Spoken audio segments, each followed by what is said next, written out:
back again.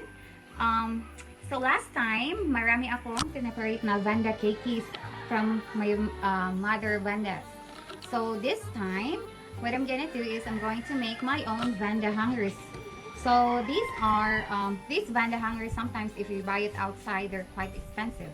But for me, I'm just gonna make my own. So yeah, let's get started. So follow me. Ito yung mga kailangan natin. Kailangan natin tong wire. Huwag yung masyadong makapal na wire, okay? Kailangan yung tama lang. See? Kailangan na babaluktot pa natin. We can still bend it. Now, kailangan din natin ng clear ties. This is to secure our Vanda later. And, of course, we need also the wire cutter and the pipe. So first, we're going to measure. So it depends how long is your Vanda cakes. If it's short or long, it depends. So just look at them, and for me, if I look at this, this is how I measure my wire. So we'll just cut around 1 meter.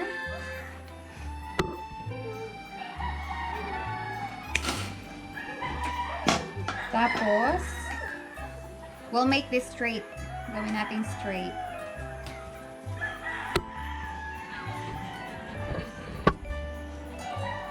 Kasi para siyang letter C pagka-cut nyo. Ngayon, gawin nyo lang siyang straight. Kita nyo? See this? Oh, looks straight na. And then, you get your pipe. Ito. Here. Tapos ganyan nyo lang. We'll make a spiral. So, we'll use this pipe to make a spiral.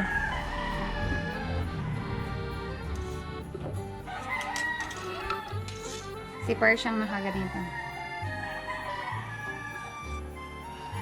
And then, iikot lang natin to ng 4 na beses. So para hindi ko makalimutan, I use the small, medium, large, and extra large when I turn it around the pipe.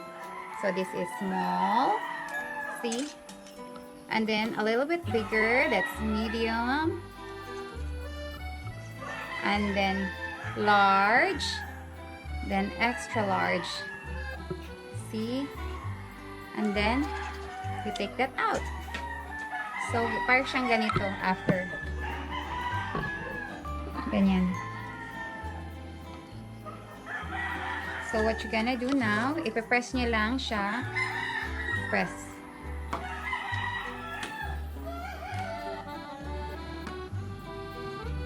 Press natin. Tapos, pag ganyan na siya, itatayo natin yung wire. See, nakatayo na siya. Para siyang ganito. Then, hilahin nyo yung bottom part. Just stretch it out. There you go. That's it. And then, I like it na nakatali yung last part. Ito, dito nakatali sa 1, 2, 3, pang-4 na spiral. So I like it that way. What I'm gonna do is I'm going to secure the last one with a clear tie. So, yun lang siya.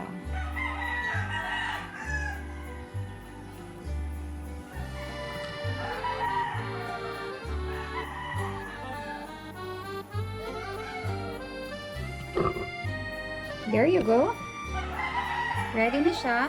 Tignan nyo, pag hinila ko to, yung handle, hindi na siya na-i-stretch kasi nakatali siya sa isang wire pa dito sa baba. Kaya mas okay siya. So, ngayon, yung dulo niya, i-bend lang natin para siyang hook pang sabit. So, there you go.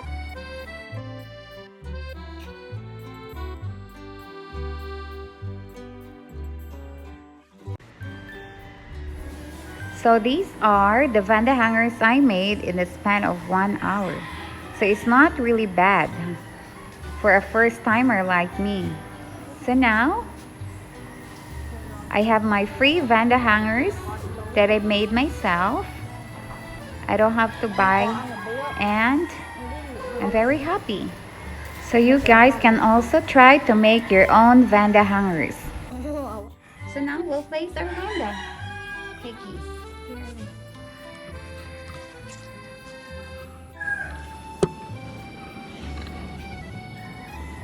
Yan.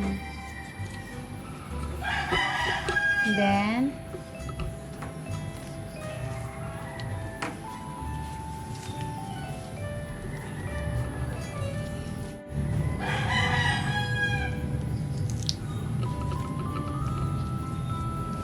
so, ito na. See, look. Kahit lipad-liparin siya, then, nakasecure yung Vanda nyo, hindi siya mahuhulog. So, we're good. Pwede na natin itong isabit.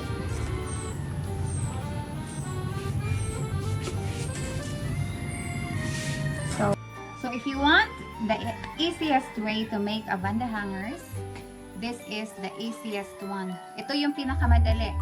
So, yung dulo, bend nyo lang ng ganito. This one is good for Vanda orchids with plenty of roots already. Just like this one. See this? Sobrang dami niya ng ugat.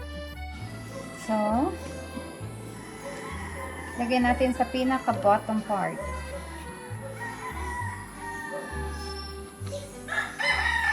There you go. Tapos, itatali natin. We will tie, secure our Vanda.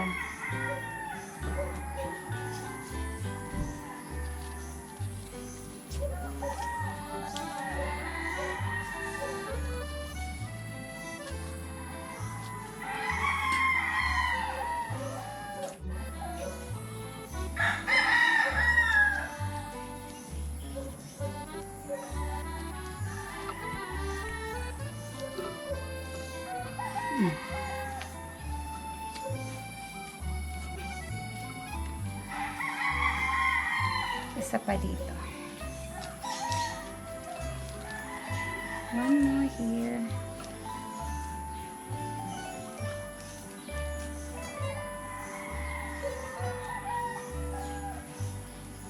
There you go. Oh, diba? Yun yung pinakamadali. That's the easiest way. Tapos, isasabit na natin. Bend nyo yung dulo. Charan! It's like this.